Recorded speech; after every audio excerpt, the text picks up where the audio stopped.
Welcome students आज का जो हमारा सेशन है वो हॉस्पिटैलिटी मैनेजमेंट को लेकर है।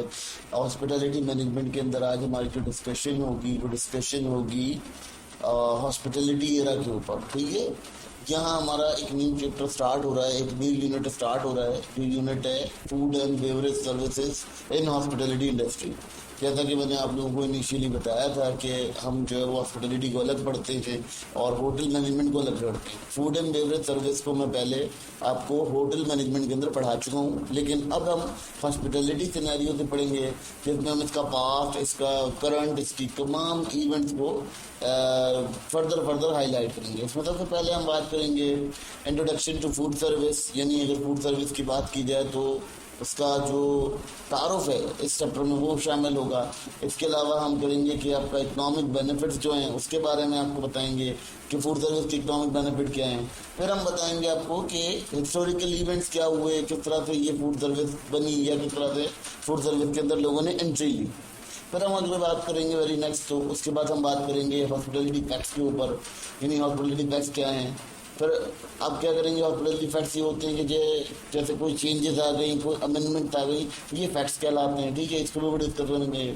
फिर हम करेंगे रोल ऑफ मैक्सिमाइज क्वालिटी। अब आप क्वालिटी सर्विस कैसे बढ़ा सकते हैं अगर हम फूड सर्विस को देखते हैं। फिर यहाँ पर कुछ और चीज़ें हैं जैसे केस स्टडीज़ हैं, हम केस स्टडीज़ को भी फर्दर स्टडी करेंगे ताकि हमें समझ आ सके कि जो हॉस्पिटैलिटी हमारा फूड सर्विस है वो हॉस्पिटैलिटी से कितना इंटरेक्ट करता है और कितना रिलेट कर पाते हैं मुझसे। तो ये तमाम चीज़ें समझना हमारे लिए बहुत अहम है, इसलिए हम इसको डिस्कस कर रहे हैं। और इस चीज़ से आपको ये भी समझ में आएगा बीइंग ए हॉस्पिटैलिटी स्टूडेंट कि अगर आप एज ए मैनेजर लेवल पर होते हैं तो आप किस तरह से अपनी सर्विस क्वालिटी को बेटर कर सकते हैं या किस तरह से आपकी सर्विस क्वालिटी जो है वो इंक्रीज हो सकती है। अच्छा, ये हमारी बाय बुक डेफिनेशन हैं और बाय बुक डिस्कशन है, तो इसलिए स्टूडेंट्स ये ना समझिएगा कि ये कोई आपको रियल वर्ल्ड की नॉलेज देगा, लेकिन हाँ ये वो नॉलेजेस जो हैं ये आपको रियल वर्ल्ड में बहुत सपोर्ट करती हैं, क्योंकि इसी से आपका जो है वो बहुत ज़्यादा कि आपको बहुत ज़्यादा किसी मैनेजर से आपकी कन्वर्सेशन हो जाए, किसी मैनेजरियल स्टाफ से कन्वर्जन हो जाए तो आपको बहुत अच्छे से वहाँ बेनिफिट करती है ये चीज़। तो इसी नाम इसको डिस्कस करते हैं, उसकी तमाम चंक्स को डिस्कस करते हुए आगे चलते हैं और देखते हैं कि इसमें और क्या क्या चीज़ें ओपन हो रही हैं। स्टूडेंट्स अब हम बात करते हैं चैप्टर क्या इंट्रोडक्शन प्रोवाइड करते हैं कि चैप्टर में हम क्या क्या देखेंगे। देखिए जी, फूड सर्विस बेसिकली क्या है, ये बहुत एसेंशियल पार्ट होता है हॉस्पिटैलिटी सर्विस का। इसका सबसे बड़ा इंपॉर्टेंट रोल ये होता है कि ट्रेस के थ्रू मैं इसको बता सकता हूँ कि आप तो अक्सर ये सुना होगा, आपने अक्सर घरों में भी होगी और सुनी भी होगी कि जब आप किसी जगह रहते हैं या किसी जगह रिहाइश करते हैं तो आपके पास क्या होता है, आपके पास बहुत सारी रिसोर्सेज ऐसी होती हैं जो देखी जाती हैं। अगर हम बात करते हैं एज ए गेस्ट, ठीक है, तो गेस्ट जब आता है तो कितना दिल का रास्ता पेट से होकर गुजरता है, तो बिल्कुल इसी तरह से आपका जो कंज्यूमर है उसकी तरफ आपकी अट्रैक्शन जो है वो उसके फूड सर्विंग पैटर्न से होती है। ठीक है, जब आप फूड सर्विंग पैटर्न एक्सेप्ट करते हैं और कस्टमर उस फूड को कंज्यूम करता है तो उस सूरत में क्या होता है कि आपकी ऑर्गेनाइजेशन का इमेज क्लियर होता है। इसी वजह से हम कहते हैं कि जिस तरह से आप अपने कस्टमर को ट्रीट कर रहे होते हैं उसी अकॉर्डिंग आपका जो कस्टमर है या आपका सर्विंग पैटर्न है वो आपकी ऑर्गेनाइजेशन को डोनेट कर रहा होता है। ठीक है, फिर क्या होता है कि अगर आप बीइंग ए मैनेजर हैं तो आपको ये तमाम ऑपरेशन देखना बहुत ज़रूरी होते हैं, क्योंकि इस ऑपरेशन से आपका जो फूड एंड बेवरेज सर्विस है वो बहुत ज़्यादा स्ट्रॉन्ग हो जाती है। अभी हम फूड सर्विस पे बात कर रहे हैं, फिर इंशाल्लाह हम बेवरेज सर्विस पे जाएंगे और बेवरेज सर्विस पे एक अलग चैप्टर है जो कि हॉस्पिटैलिटी इंडस्ट्री का एक बहुत बड़ा बाब है। ठीक है, इसको समझने के लिए हम यहाँ बहुत डिटेल इसको करेंगे क्योंकि ये बहुत ज़्यादा डिटेल में है। अक्सर आप जो शॉर्ट कोर्सेज वगैरह करते हैं वहाँ इतना स्ट्रॉन्ग, इतनी इनफ नॉलेज नहीं दी जाती, जिसकी वजह से बच्चे क्या होते हैं बहुत कंफ्यूज रह जाते हैं। मैं इसी डिबेट को थोड़ा सा चंक्स में बता देता हूँ कि जब आप लोग किसी भी चीज़ को करने लगते हैं तो आपको उसकी डीप अंडरस्टैंडिंग होना बहुत ज़रूरी होती है।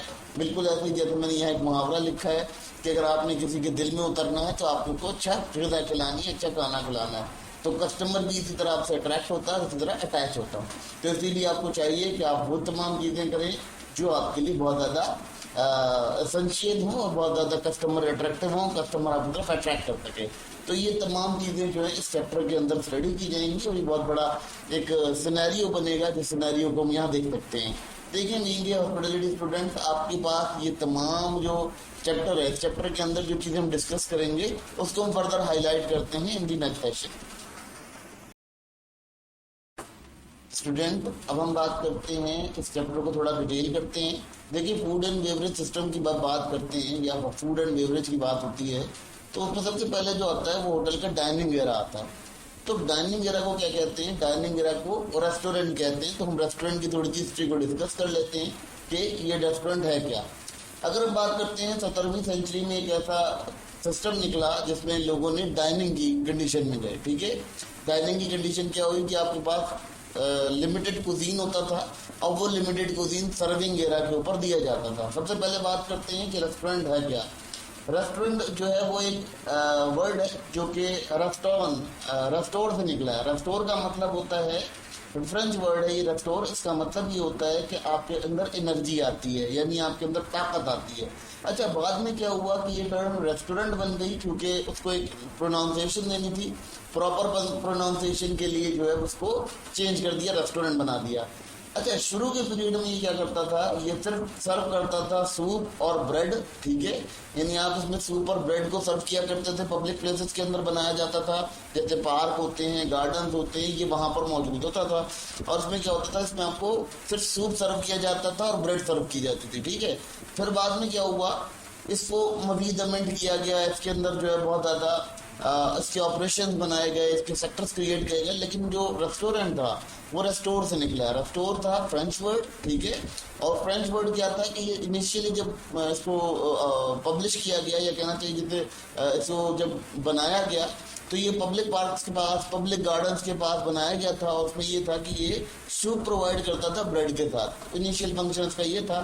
फर्दर जब इसकी इनोवेशन हुई, जो ग्लोबलाइजेशन इंटर हुई, ग्लोबलाइजेशन के बाद हमारे ट्रेडर्स ने जब ट्रैवल करना शुरू किया तो इसको हम फर्दर एनहांस करते रहे, उसकी एनहांसमेंट बढ़ती रही। तो बहरहाल अगर हम बात करते हैं फूड सर्विसेज की, तो फूड सर्विसेज का सबसे मेन कंपोनेंट होता है डाइनिंग एरिया। और डाइनिंग एरिया को हम इन टर्मिनोलॉजी, हॉस्पिटलिटी टर्मिनोलॉजी हम इसे कहते हैं होटल मैनेजमेंट के अंदर। ठीक है, होटल मैनेजमेंट के अंदर अगर हम इससे बात करते हैं तो उसका एक खास टर्म होती है जिसे हम रेस्टोरेंट कहते हैं। और वो जो रेस्टोरेंट है वो निकला कहाँ से? वो फ्रेंच वर्ड से निकला है, जो कि रेस्टोर के नाम से। रेस्टोर का मतलब है एनर्जी। और बाद में फिर ये हुआ कि इसको एनहेंस किया गया, इसके ऊपर बड़ा काम हुआ। हम इस चैप्टर के अंदर इसको भी बहुत डिटेल में डिस्कस करेंगे। इसमें हम बहुत सारी सर्विस को डिस्कस करेंगे, बहुत सारे ऑपरेशंस को डिस्कस करेंगे और देखेंगे कि फर्दर किस तरह से आगे एनहेंस हो रहा है, किस तरह से बढ़ रहा है। अब यहाँ कुछ बात करते हैं होटल के इकोनॉमिकल बेनिफिट्स के ऊपर, यानी आपका जो रेस्टोरेंट होता है उसके इकोनॉमिकल बेनिफिट क्या होते हैं। एक तो सबसे बड़ी बात ये कि आपको कल्चरल एनवायरनमेंट प्रोवाइड करता है। ठीक है, और आजकल की दुनिया में होटल जो है बहुत ज़्यादा स्ट्रॉन्ग कनेक्शन बिल्ड कर पाता है किसी दो टूरिज्म के दरमियान, किसी दो टूरिस्ट कंट्रीज के दरमियान एक बहुत अच्छा कनेक्शन बिल्ड कर पाता है। फिर बात करते हैं कि इसका बहुत ज़्यादा इम्पोर्टेंट रोल होता है, क्योंकि इससे क्या होता है कि आप अपना कल्चर ट्रांसफॉर्म कर सकते हैं, एक दूसरे को शिफ्ट कर सकते हैं और अपने कल्चर को भी इनोवेट कर सकते हैं। ठीक है, अब आपको ये इकोनॉमिकल बेनिफिट, पहला तो आपको इकोनॉमिकल रिटर्न ये आता है। फिर उसके बाद ये आपको क्या करता है, ये आपके स्टैंडर्ड ऑफ लिविंग को बढ़ाता है, आपका लिविंग स्टैंडर्ड इंप्रूव करता है। आपकी नेशन को ये पता चलता है कि बाहर दुनिया में क्या चल रहा है। और उसके बाद क्या होता है कि पर कैपिटा अर्निंग जो है वो भी लोगों की बढ़ती चली जाती है। इस पर भी हम फर्दर डिटेल करेंगे इन्हीं सेशन के अंदर। ये तमाम चीज़ें डिस्कस करने के लिए रहेंगी हमारे पास। फिर ये क्या करता है, ये प्रोवाइड करता है आपको बहुत ज़्यादा सोर्स ऑफ एम्प्लॉयमेंट, बहुत ज़्यादा सोर्स ऑफ एम्प्लॉयमेंट मिलती है। नेशंस बहुत ज़्यादा इससे कैरी ऑन करती हैं और नेशंस को बहुत ज़्यादा सपोर्ट मिलता है। फिर अगर बात करते हैं enhance international trading, outside trading practice जो होती है कि इंटरनेशनली गुड्स एंड सर्विसेज की चेंजिंग शुरू हो जाती है, एक्सचेंज शुरू हो जाता है। तो ये भी इकोनॉमिकल बेनिफिट्स होते हैं इसके। ठीक है, फिर उसके बाद अगर बात करते हैं तो ये आपके लिए बहुत अच्छे मतलब आपकी जो आपको पैसा देती है। पहले तो पैसा देती है, फिर उसके बाद वो सामान देती है, वो सर्विसेज देती है जो आप किसी मुल्क से एक्सचेंज कर पाते हैं। तो ये तमाम चीज़ें जो हैं, ये हॉस्पिटलिटी का बहुत बड़ा इंपॉर्टेंट रोल होता है इन तमाम चीज़ों के पीछे। और इन्हें बहुत अच्छे से हाईलाइट भी किया जाता है, जिसकी डिस्कशन बहुत ज़्यादा स्ट्रांगली की भी जाती है, बहुत स्ट्रांगली इसको डिस्कस भी किया जाता है। देखिए स्टूडेंट्स, ये जो आपको मैंने बताया इकोनॉमिकल बेनिफिट्स के बहुत ज़्यादा बेनिफिट्स हैं, इसको हम फर्दर एलिब्रेट करेंगे और इसकी एलिब्रेशन के साथ साथ आपको डिस्कस करेंगे कि किस तरह से काम करता है या किस तरह से इसकी डीलिंग होती है। इसी तरह से हम यहाँ थोड़ा सा एलोबरेट करेंगे इस टॉपिक को, और इस टॉपिक के अंदर हम हिस्टोरिकल इवेंट बताएंगे। जैसे कि हम करंटली इवेंट के ऊपर भी आपको डिस्कस कर देते हैं। इस तरह के कुछ इवेंट्स आए होंगे जो हम फर्दर पास्ट में भी डिस्कस करेंगे, जैसे कि रिसेशंस आते हैं, डिफरेंट किस्म के प्रॉब्लम्स आते हैं, फिर वो शिफ्ट ऑफ लाइफ स्टाइल आता है, लिविंग स्टैंडर्ड आता है। तो इस तरह के कुछ हिस्टोरिकल इवेंट्स होंगे जिनको हम यहाँ डिस्कस करेंगे, इस चैप्टर के अंदर कंटिन्यू रखेंगे, ठीक है। तो ये तमाम चीज़ें इस चैप्टर का हिस्सा होंगी और चैप्टर की डिस्कशन का हिस्सा होंगी। फर्दर जब हम नेक्स्ट सेशन पे जाएंगे तो वहाँ आपको इस चीज़ को एलोबरेट करना शुरू करेंगे, उसकी ओपनिंग करना शुरू करेंगे, ठीक है। तो स्टूडेंट, ये जो हिस्टोरिकल इवेंट है, जैसे कि मैं बता रहा हूँ कि पैंडेमिक आया। पैंडेमिक बहुत सारे ऐसे लोअर डेवलप्ड कंट्रीज थे, लो डेवलप्ड कंट्रीज थे, जिनके पास जो है वो इतनी रिसोर्सेज नहीं थी, वो टूरिज्म पर डिपेंड करते थे। तो उनके पास क्या हुआ, उनके पास एक रिसेशन आए, उनके पास बहुत ज़्यादा प्रॉब्लम आई, वो डिप्रेशन में आ गए, इकोनॉमिकल डिप्रेशन हो गया उनको। तो ये तमाम चीज़ें जो हैं ये हमारे लिए एक बहुत बड़ा रोल प्ले करती हैं, जिसको हम फर्दर डिस्कस करेंगे। इस यूनिट का हिस्सा होगा और इस यूनिट के अंदर हमारी डिस्कशन इस पर चलती रहेगी और इसको करते रहेंगे कंटिन्यू। इसके अलावा हम इस चैप्टर में डिस्कस करेंगे हॉस्पिटैलिटी फैक्ट्स के ऊपर, यानी हॉस्पिटैलिटी फैक्ट्स क्या होते हैं, कि जैसे डिफरेंट किस्म क्या चेंजेस आई हैं हॉस्पिटैलिटी इंडस्ट्री में। जैसे कि यहाँ मैंने कुछ क्वेश्चन मेंशन किए गए, इन क्वेश्चन के आंसर को भी इस चैप्टर के अंदर तलाश किया जाएगा। जैसे हम बात करेंगे हमने फूड एंड बेवरेज सर्विसेज कैसे बिल्ड किया, ठीक है, कैसे हम उसको बिल्ड कर सकते हैं, या कैसे हम अपनी सर्विसेज को बेहतर कर सकते हैं, या हॉस्पिटैलिटी इंडस्ट्री में इसका क्या पार्टिसिपेशन होता है, या किस तरह से ये अपना रोल प्ले करती है।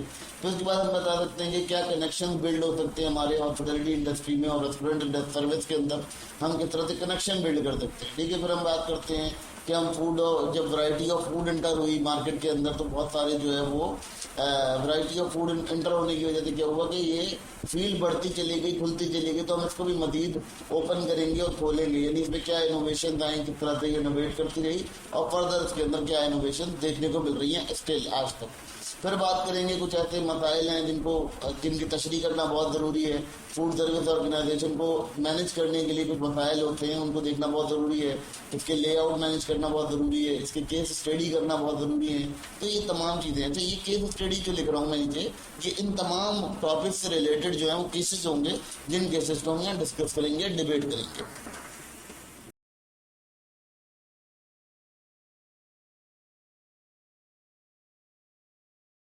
वेलकम स्टूडेंट्स, इस न्यू सेशन के अंदर जो हमारी डिस्कशन होगी वो डिस्कशन होगी बेसिकली फूड सर्विस को हम एलोबरेट करना शुरू करेंगे और फूड सर्विस के ऊपर बात करेंगे। सबसे पहले हमारा यहाँ इंट्रोडक्शन होगा, फूड सर्विस का इंट्रोडक्शन देंगे, ठीक है। उसके बाद हम इसके गोल्स के बारे में बात करेंगे कि बेसिकली इसका गोल क्या होता है, ठीक है। फिर उसके बाद हम इसकी हिस्ट्री के बारे में बात करेंगे और इसकी मॉडर्नाइजेशन के बारे में बात करेंगे कि किस तरह से मॉडर्नाइज कर रही है, ये अपने आप को किस तरह से अमेंड कर रही है। ये सेशन हमारा तकरीबन इस चीज़ को कंक्लूड करता है और उस चीज़ के ऊपर हम डिस्कशन करते रहेंगे। स्टूडेंट्स, जैसा कि हम पहले आपको थोड़ा सा इंट्रोड्यूस करा चुके हैं और हम फर्दर की बाय बुक डेफिनेशन के ऊपर बात करते हैं। देखिए, हॉस्पिटैलिटी के अंदर जो फूड सर्विस है वो बहुत ज़्यादा इंपॉर्टेंट रोल प्ले करती है। हॉस्पिटैलिटी इंडस्ट्री जो है वो बहुत ज़्यादा फास्ट डिपेंडेंट होती है, क्योंकि ये वो कंडीशन है कि जो आपके लिए मील एंड बेवरेजेस का इंतज़ाम करती है और आपको डाइनिंग एक्सपीरियंस प्रोवाइड करती है कस्टमर लेवल के ऊपर, ठीक है। अगर आप कस्टमर हैं, अगर आप मैनेजर हैं, तो आपको ये तमाम चीज़ें नोटिस डाउन रखनी पड़ेंगी और ये ऑपरेशन आपको एक्यूरेट करने पड़ेंगे। फिर उसके बाद बात करते हैं कि इसमें क्या क्या चीज़ें आती हैं। इसके अंदर सबसे पहले चीज़ आती है होटल्स आते हैं, रेस्टोरेंट्स आते हैं, कैफेज आते हैं, कैटरिंग सर्विसेज आती हैं, कंपनी के अंदर मैसेज होते हैं। मैस अक्सर देखा होगा, मैस का नाम सुना होगा, पूरे मैस होते हैं, ठीक है। वहाँ पर मैस में आपको ये सर्विस देखी जाती है। फिर उसके बाद फूड आउटलेट्स होते हैं, जैसे कैजुअल आउटलेट्स होते हैं, छोटे छोटे आउटलेट्स होते हैं, ये कंडीशन हैं। जैसे KFC वगैरह को कह लें तो ये फूड आउटलेट्स होते हैं, ठीक है, इस तरह की। तो फिर ये इसके बाद क्या होता है कि इंस्टीट्यूशनल फूड, यानी वही कैंटीन्स आ जाती हैं, इसमें कैंटीन्स को ऐड कर लेते हैं। ये कैंटीन्स के ऑपरेशन के ऊपर भी बहुत काम करता है। तो ये तमाम चीज़ें जो हैं डील करती हैं हॉस्पिटैलिटी इंडस्ट्री से। इसके अलावा ये कहाँ है, हॉस्पिटल के अंदर होती हैं, हॉस्पिटल्स के अंदर पाई जाती हैं, फिर स्कूल्स के अंदर पाई जाती हैं, अगर हम कैंटीन की बात करते हैं। इसी तरह एयरलाइन हॉस्टेजेस के अंदर भी पाई जाती हैं। तो ये तमाम चीज़ें जो हैं वो हॉस्पिटैलिटी इंडस्ट्री से डिपेंड करती हैं और हम इसको फर्दर एलिब्रेट करेंगे कि इनके ऑपरेशन में क्या क्या डिफरेंसेस होते हैं और ये किस तरह से ट्रीट की जाती हैं। इसी सेशन से जो हमारा नेक्स्ट सेशन होगा उस सेशन के अंदर हम इसको डिबेट करेंगे, टोटली एलिब्रेट करेंगे इसको। स्टूडेंट्स अब बात करते हैं इसके गोल्स ऑफ वो फूड सर्विसेज के ऊपर। गोल्स क्या होते हैं इसके? इसका सबसे पहला गोल ये नहीं होता कि आपको ये खाना प्रोवाइड कर दे या आपको फूड प्रोवाइड कर दे। इसका बहुत इंपॉर्टेंट रोल ये होता है कि ये गेस्ट को कंफर्ट प्रोवाइड करे, ठीक है, सुकून दे, ठीक है। सुकून के साथ क्या करे, ये कन्वीनियंस प्रोवाइड करे। कन्वीनियंस होना चाहिए। अब अक्सर आप होटलों पे जाते हैं तो वहाँ आपको पता चलता है कि जी आपको लाइनें लगी हुई हैं, 2-2 घंटे वेट कराया जा रहा है। ये इंतहाई नेग्लिजेंट सर्विसेज ऑफ होटल होती हैं, क्योंकि इसका मतलब ये होता है अगर आपके पास डिमांड बढ़ रही है तो आप अपना एरा एक्सपेंड करें, मगर मोस्टली मैनेजर्स क्या करते हैं, वो अपना एरा एक्सपेंड नहीं करते। इस पर फर्दर डिटेल करेंगे, इसको डिस्कस करेंगे, ठीक है। इस तरह के तमाम इवेंट्स जो है डिस्कस किए जाएंगे कि सिर्फ ये नहीं होता कि आपने किसी को सर्विसेज दे दी, फूड प्रोवाइड कर दिया। आपकी जो मजीद सिचुएशन होती हैं वो ये होती है कि आपने सर्विस के साथ साथ कंफर्ट देना होता है, सुकून देना होता है, लोगों को सेटिस्फाई करना होता है, और आपका जो गेस्ट है उसके लिए ये चीज़ मेमोरेबल बन जाए कि आपके पास अगर वो किसी टूरिज्म डेस्टिनेशन पे आता है और वो आपके रेस्टोरेंट में चला जाता है और आपके रेस्टोरेंट से वहाँ से वो कुछ ईट करता है, कुछ कंज्यूम करता है, तो वो आपके लिए उसके लिए एक मेमोरेबल मोमेंट बन जाए। तो ये बेसिकली मैनेजर्स का काम होता है, जो मैनेजर्स को डील करना पड़ता है इस तमाम सिचुएशंस के अंदर। लेकिन हम अगर बात करते हैं कंट्री वाइड, तो जिस कंट्रीज से हम अंडर डेवलप नेशंस के अंदर ये होता है कि वहाँ पर सर्विसेज को ऐसे थ्रो ऑन किया जाता है, ना कि उससे सर्विस को एंजॉय किया जाता है। बस वो कहते हैं सर्विस दे दो किसी तरह से फिलहाल के लिए, इससे जो है वो जिसे कहना चाहिए कि आप अपना लेवल जो है वो कर लो, लेकिन ये गोल नहीं होता कि आपने जान छुड़ा ली। बेसिकली जान छुड़ाने वाला सिस्टम यहाँ होता है, तो वो सिस्टम नहीं होना चाहिए। बेसिकली सर्विस आपकी बहुत सुकून की होती है, उसे एंजॉय करना चाहिए। सर्विस देते हुए भी एंजॉय करना चाहिए, क्योंकि सर्विस देना भी एक एंजॉयमेंट का काम है। वजह से कि आप उसको एक बर्डन की तरह दें, और जब आप ही बर्डन में रहेंगे तो आप अगले को क्या कंफर्ट देंगे। तो ये तमाम चीज़ें हैं यहाँ देखी जाती हैं, इसको डिस्कस किया जाता है। स्टूडेंट्स अब हम इसके अंदर जो टॉपिक को एलिब्रेट करेंगे फूड सर्विस के अंदर, तो फूड सर्विस के अंदर हम इसकी हिस्ट्री के ऊपर बात करेंगे।